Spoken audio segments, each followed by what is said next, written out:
Have you ever wondered where the vicunas, one of the rarest animals in the world, manage to survive and thrive? A question that may tickle the curiosity of many. The answer lies in the high alpine areas of the Andes, a place of breathtaking views and harsh conditions. This is the world of the vicunas. The Andes, the longest continental mountain range in the world, are not for the faint-hearted. With altitudes often exceeding 14,000 feet, the climate here is as harsh as it is unforgiving. The air is thin, temperatures can swing wildly, and vegetation is sparse. Yet it is here that the vicunas have made their home. How do they manage to survive, you ask? Well, vicunas have evolved to thrive in these harsh conditions. Their bodies are designed to withstand the extreme cold thanks to a super soft and dense coat of fur. This coat not only provides warmth but also acts as an efficient insulator against the biting Andean wind. When it comes to their diet, the vicunas are grazers. They feed on a variety of grasses and plants that manage to grow in the Andean highlands. Their sharp teeth are perfect for cutting through tough, fibrous plants. They're especially fond of a plant called ichu, a type of grass that thrives in high altitudes. Water, as you can imagine, is a scarce commodity in these parts. But the vicunas are resourceful creatures. They derive most of their water needs from the plants they eat. When necessary, they will travel long distances to find water, navigating the treacherous Andean terrain with ease. The survival of the vicunas in the harsh Andes is a testament to their resilience and adaptability. It's a story of survival against all odds, of an animal that has learned to make the most of what little the environment has to offer. And that, my friends, is the world of the vicunas.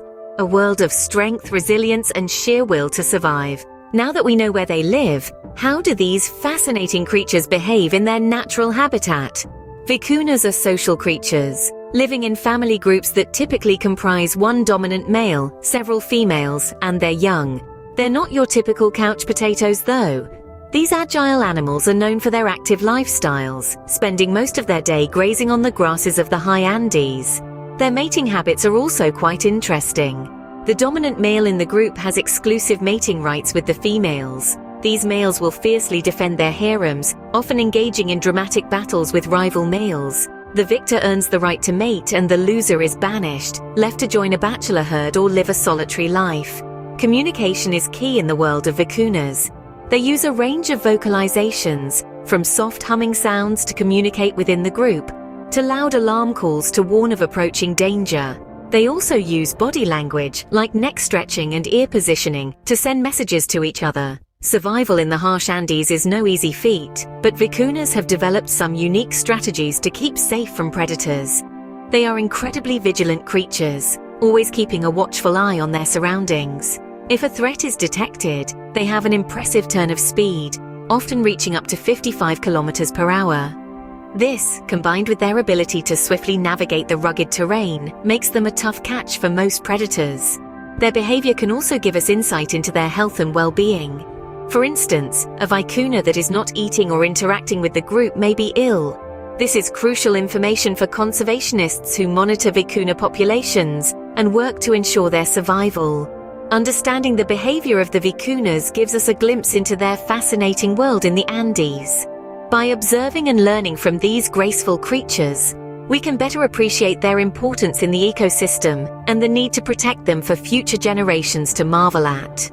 Despite their survival skills, vicunas face several threats. So what is the current conservation status of these creatures? Well, the story of the vicuna is a tale of triumph, tragedy, and hope. Once upon a time, these graceful creatures roamed the Andean plains in great numbers. However, their population plummeted dramatically due to relentless hunting for their precious wool, known as the golden fleece of the Andes. By the 1960s, only a few thousand vicunas were left, teetering on the brink of extinction. Fast forward to today, and the situation is quite different. The vicuna is no longer considered endangered, but is listed as least concern by the International Union for Conservation of Nature. This dramatic turnaround is a testament to the power of concerted conservation efforts. But the journey hasn't been easy. The vicunas face a myriad of threats, including poaching, habitat loss, and climate change. Poaching, in particular, is a significant problem. Despite being illegal, the high value of vicuna wool makes it a lucrative target for poachers. Habitat loss is another major issue, as human activities encroach upon the vicuna's natural range, causing fragmentation and degradation of their habitat. Climate change poses an additional threat. As the Andean region warms, the delicate balance of the vicuna's high-altitude ecosystem is being disrupted, impacting their food and water sources. The cumulative effect of these threats puts the vicunas in a precarious position, highlighting the urgent need for ongoing conservation efforts. So, what's being done to protect these creatures? A lot, actually. Both local communities and international organizations play a pivotal role in vicuna conservation. Locally, initiatives such as communal management of vicuna populations have been implemented. These practices involve the sustainable shearing of vicuna wool, providing a source of income for communities, while ensuring the vicuna's survival. Internationally, the Convention on International Trade in Endangered Species of Wild Fauna and Flora, or CITES, regulates the trade in vicuna products, helping to curb illegal poaching. Additionally, protected areas have been established across the vicuna's range, offering them a safe haven from human interference. Despite these efforts, the road to full recovery is a long one. The vicuna's conservation status may have improved, but the fight is far from over. The threats they face are complex and intertwined, requiring a comprehensive, multidimensional approach to conservation. The story of the vicuna is a reminder that conservation is not a one-time act, but a continuous process.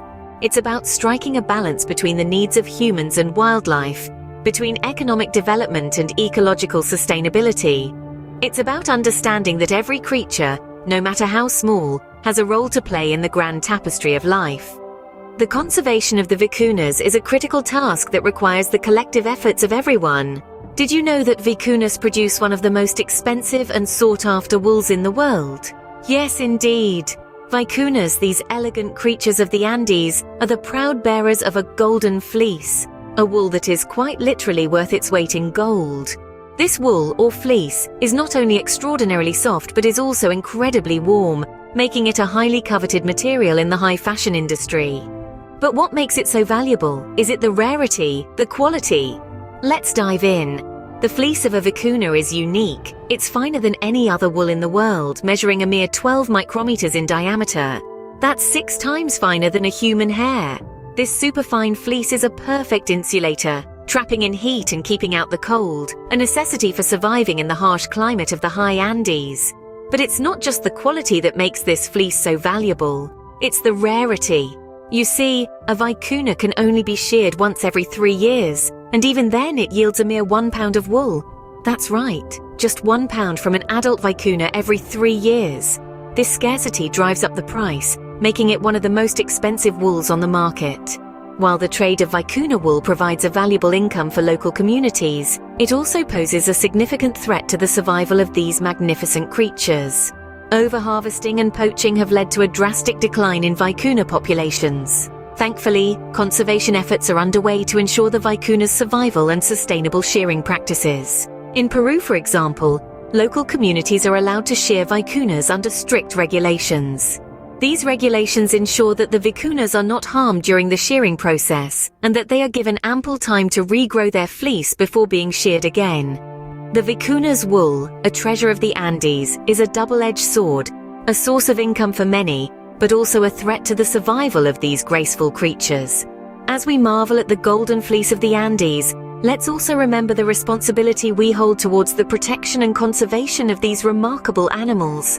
Today we've journeyed through the life of the vicunas, from their habitat in the Andes to their behavior, conservation status, and the precious wool they produce. We've ventured into the high-altitude grasslands of South America, where these nimble creatures navigate steep slopes and rocky terrains. We've observed their social structures, their unique behaviors, and the ways they have adapted to thrive in such challenging environments. We've unpacked the threats facing vicunas, from poaching to habitat loss, and the efforts underway to protect and conserve these remarkable creatures. We've also marveled at the golden fleece of the Andes, the vicuna wool that is softer, lighter, and warmer than any other wool in the world, a testament to their resilience and adaptability. The story of the vicunas is a reminder of nature's resilience, the value of conservation, and the intricate balance of life on our planet.